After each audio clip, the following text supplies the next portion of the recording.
Summer usually means sunlight and warmth, but in 1816, Europe was plunged into a relentless, freezing gloom. Month after month, torrential rain battered the continent under skies that refused to clear. On the shores of Lake Geneva in Switzerland, a group of friends found themselves trapped indoors at a rented villa, staring out at the continuous downpour.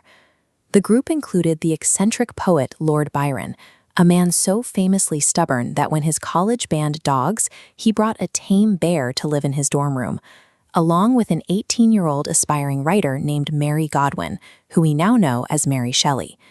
With days turning into weeks of endless indoor confinement, severe cabin fever set in.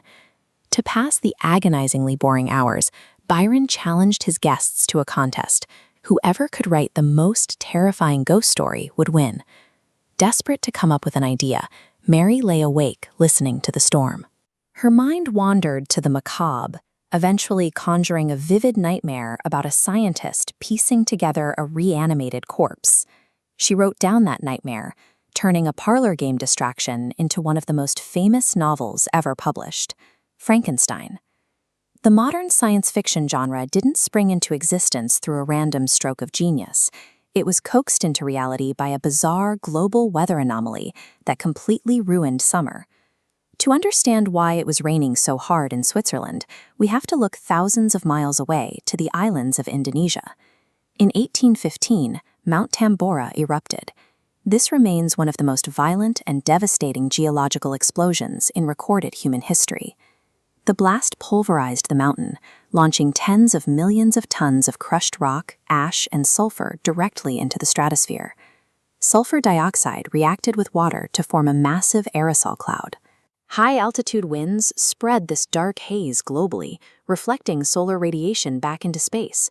Temperatures plummeted. Frost killed July crops. Famine struck, and 1816 became the year without a summer.